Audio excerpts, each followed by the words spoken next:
The cabin of the sleek international airliner buzzed with energy as passengers settled in for their long-haul journey from Los Angeles to Manila. In the first-class section, luxury was on full display.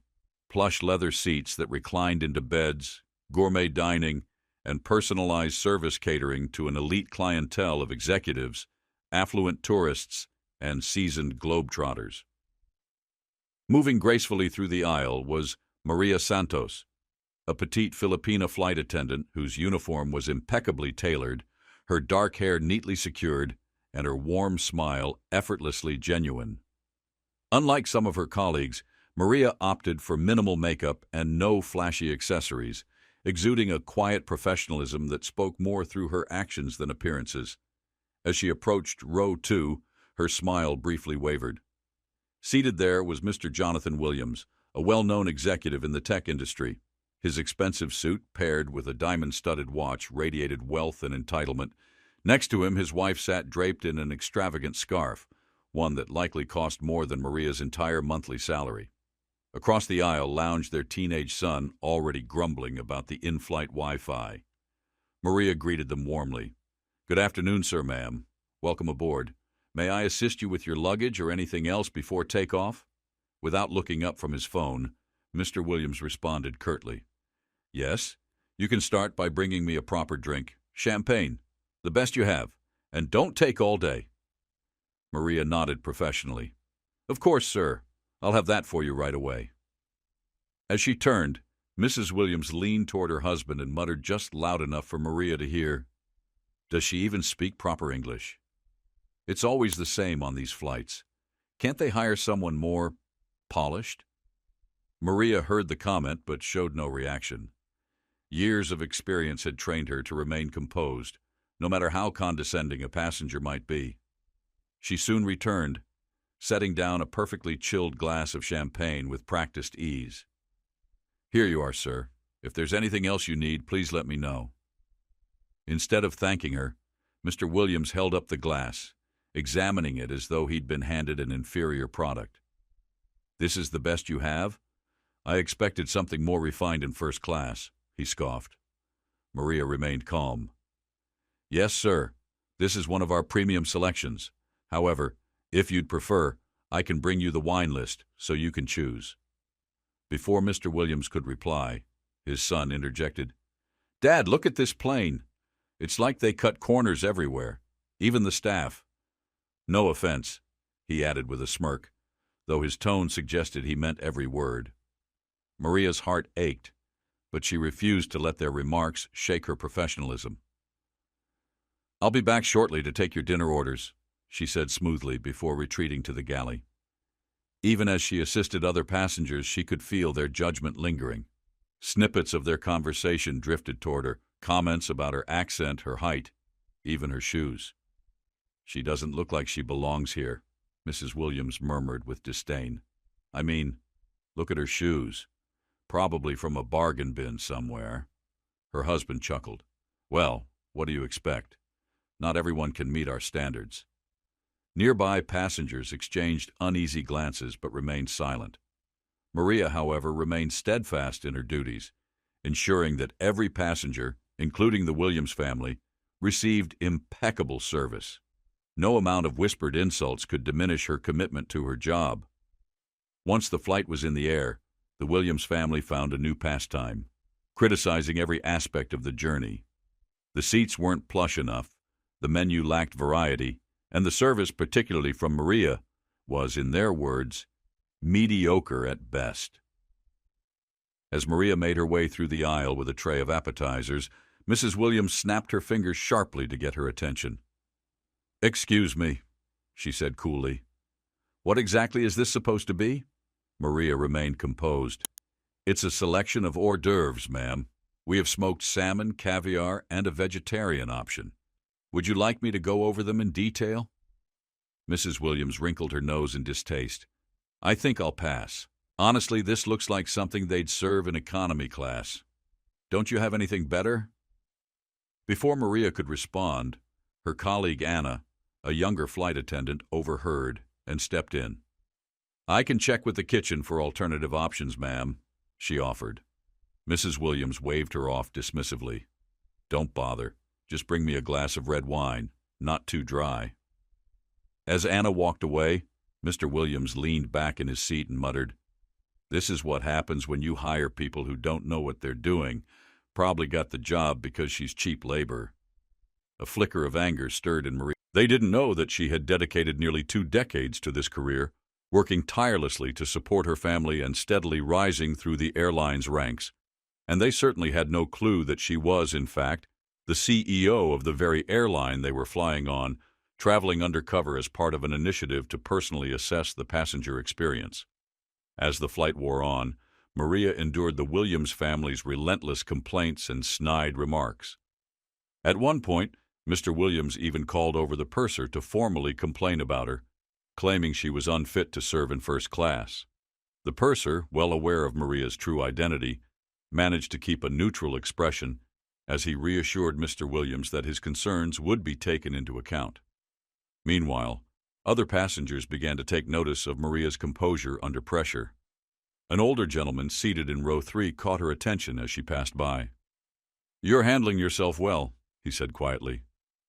"Don't let them get to you." Maria gave him a small, appreciative smile. "Thank you, sir. That means a lot." As the flight continued, Maria reflected on the irony of it all. She had personally overseen every detail of this airline, from the carefully curated menu to the high standards of service, and yet here she was, criticized by people who had no idea of her role in crafting the very experience they were enjoying. What the Williams family didn't realize, however, was that their behavior was about to... By the time the aircraft had reached cruising altitude, the gentle hum of the engines filled the cabin as passengers settled into their seats, sipping drinks or scrolling through their tablets. But despite the luxurious surroundings, the Williams family remained far from satisfied. Maria, ever professional, continued making her rounds, delivering drinks, adjusting seat settings, and ensuring that every passenger was comfortable.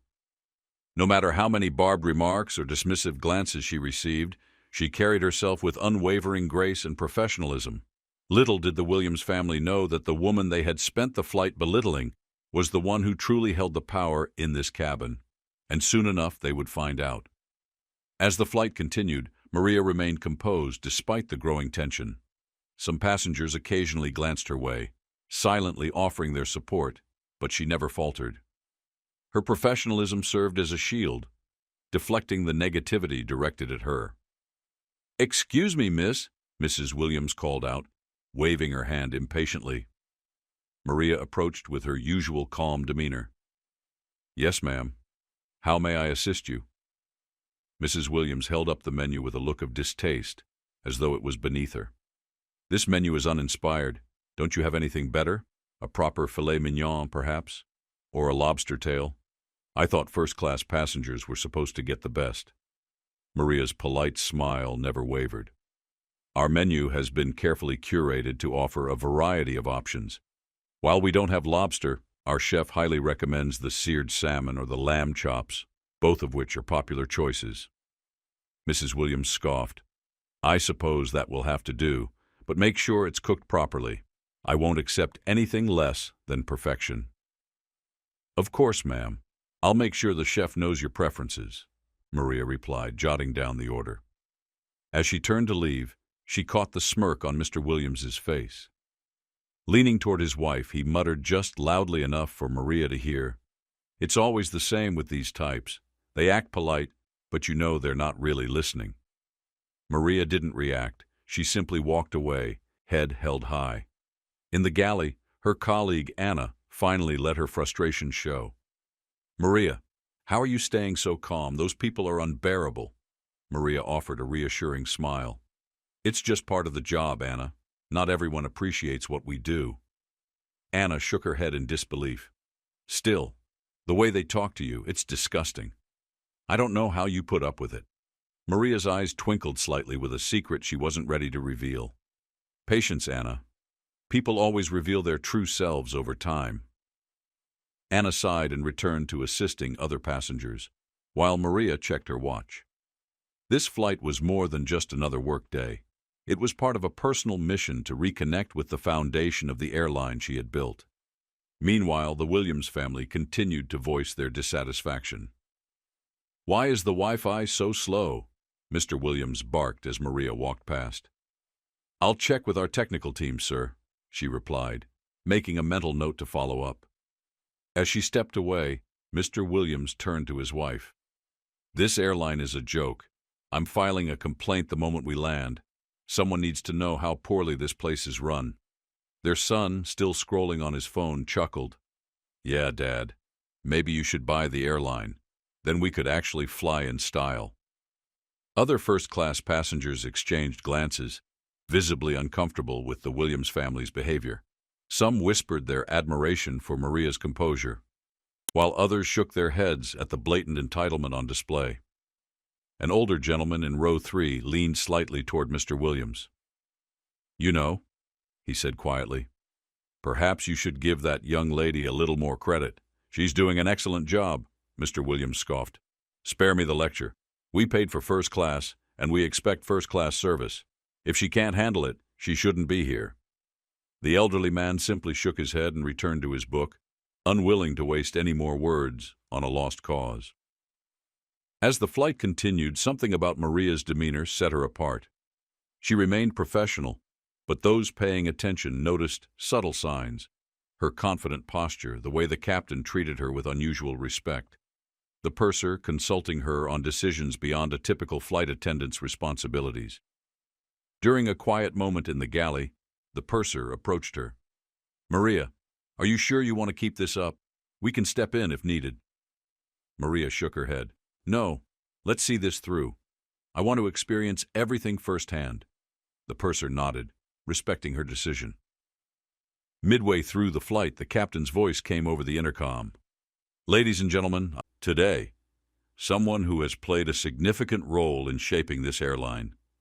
More details will be shared as we near our destination, but for now, please join me in appreciating our incredible crew for their dedication and hard work." A murmur spread through the cabin. Passengers speculated about the identity of the guest. "Probably some celebrity," one whispered. "Maybe a top executive," another guessed. The Williams family, however, remained uninterested. Mr. Williams leaned back with a scoff. "Who cares? It doesn't change the fact that this airline is a disaster." Maria continued her work, unfazed. When she stopped by row 2 to check on the Williams family, she maintained her polite tone. "Is everything to your satisfaction, sir?" Mr. Williams rolled his eyes. "Barely. But I suppose you did the best you could, given your limitations." Maria's smile never wavered. "Thank you for your feedback, sir. If there's anything else I can do to improve your experience, please let me know." As she walked away, Mr. Williams muttered, "Unbelievable." But Maria wasn't focused on his words. She was focused on what was coming next. The moment when the truth would be revealed, and the Williams family would finally realize who they had been speaking to all along. By the time dinner service ended, the atmosphere in the cabin had noticeably shifted. Passengers had begun to pay more attention to Maria, engaging her in conversation and recognizing the dedication she put into her work. Some even asked about her experiences as a flight attendant, though she kept her responses brief, careful not to draw too much attention to herself just yet. As the flight neared its final hours, anticipation over the captain's announcement grew. "Excuse me, miss," the elderly gentleman from row 3 called out as Maria passed by. "Yes, sir," she responded warmly. He hesitated before asking, "Do you happen to know who this special guest might be?" Maria's polite smile remained. "I'm afraid you'll have to wait just a little longer, sir, but I promise, it will all make sense soon enough." The man nodded, his curiosity only deepening. Meanwhile, Mrs. Williams, who had overheard the exchange, rolled her eyes. "Honestly, what's the big deal? Probably some overpaid executive getting a free ride." Her husband chuckled. "Or some celebrity looking for attention. Either way, not worth the fuss." Their son added, "Whoever it is, I just hope they fix this awful Wi-Fi." Passengers nearby exchanged uneasy glances, increasingly fed up with the family's attitude. Yet Maria continued her work, maintaining her graceful composure. Then, with 2 hours left in the flight, the captain's voice came over the intercom once more. "Ladies and gentlemen, as I mentioned earlier, we have a very special guest on board today. This individual has played an instrumental role in shaping our airline into what it is today." The moment of truth had arrived. As the announcement echoed through the cabin, a hushed anticipation settled over the passengers. Heads turned, eyes scanning for clues. Who would step forward? To their astonishment, Maria set down her tray and confidently made her way to the front of the aircraft. The steady hum of the engines underscored the moment's significance, as whispers of speculation spread through the cabin. Wait, is it her? Why would a flight attendant be the special guest? This doesn't make sense. The Williams family exchanged bewildered glances. Mrs. Williams scoffed, crossing her arms. "What is she doing? This is ridiculous." Maria took a deep breath, her composed gaze sweeping over the cabin. "Good evening, everyone. My name is Maria Santos, and I want to personally thank you for choosing to fly with us today. For those who may not know, I am the CEO of this airline." A collective gasp rippled through the passengers as they stared at her in shock. Maria continued, her voice steady and warm. "I began my career as a flight attendant years ago.